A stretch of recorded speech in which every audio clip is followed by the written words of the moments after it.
It's pretty stunning that India took a horrible position in the 2000s, influenced by the administration of George W. Bush, in order to get access to the nuclear suppliers group. India voted against Iran in the International Atomic Energy Agency in 2005. It was a scandalous vote. That's the beginning of India's demise when it comes to being a reasonable voice on the question of the pressure campaign on Iran. And that was the government of Manmohan Singh. That was not Narendra Modi. That was Manmohan Singh's government. Why that government allowed itself to vote with the United States against Iran is a scandal, and it needs to be looked at again. There was a lot of disquiet in the country. I remember going on the streets to protest the arrival of George W. Bush in India. Okay? Why did we go on the streets to protest that? I was then in Madras. Why? Because it was partly to do with the position vis-a-vis Iran. India was making a deal to get nuclear equipment, and the price was to sanction Iran, which only has a nuclear energy program. So it goes back to that.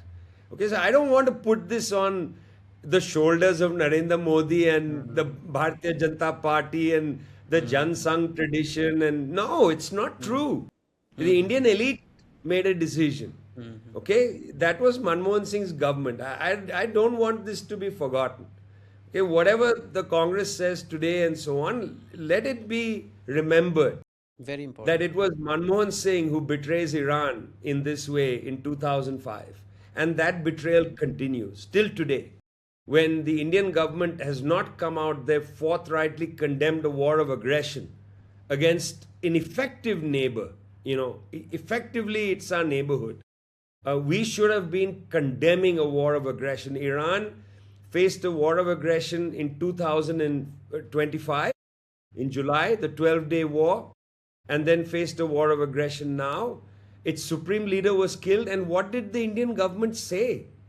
I mean, let's think about this in religious terms for a minute. Yeah, there's perhaps up to 50 million Shia in India. Okay, Ali Khamenei is not really a spiritual leader. Not really, because Yes, yes, yes. Shiism is not exactly grounded around religious or spiritual leaders. They are emulatable figures. Marja Taqlid is this figure that you emulate, not really a religious leader. It's not like a pope, yeah? He's a figure you emulate, but still an important person in the world of Shiism. You have 50 million, minimum 50 million people who are Shiites in India. What did the government say, man? I mean, did the government say anything about the killing? Especially Pathetic, the in my controversial opinion. context in which Modi is a day before in Israel taking the highest honor, and the day after that, there is this kind of, and then the deals with Adani and Ambani. All of that context leads to very problematic. Yeah, and what did he say? What Yeah, did he say? He said India is the motherland and Israel is the the fatherland. I mean, fatherland. I mean, disgraceful comment. Yeah, in what planet do we talk like that about countries? Okay, so it's, firstly, the Indian elite has been disgraceful from hmm, 2005 onward regarding Iran. Mr. Modi's, as a prime minister, has been ridiculous on this. I mean, I'm talking about your fellow citizens, as part of this. And again, one shouldn't think in religious terms exclusively, but you have to. This is a reality in the world, yeah? yes. Completely ignored by the prime minister who's supposed to represent every single Indian. Okay, that wasn't it. But what about just representing international law? As I said, it's a war of aggression. Yeah, it was imposed on Iran. Iran did not threaten anybody.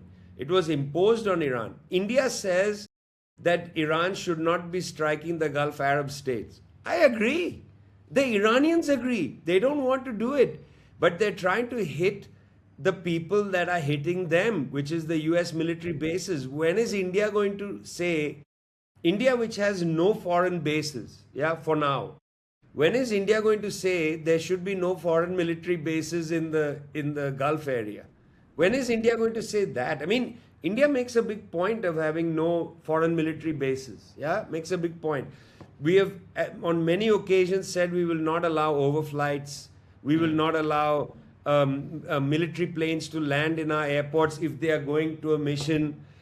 A ceremonial Iranian ship is sunk in Sri Lankan waters after being a guest of the Indian Navy, and we don't condemn that. I mean, in this sense, India's independent position in the world has really declined. And let it be said that other foreign ministries have watched this and sniff at India's behavior.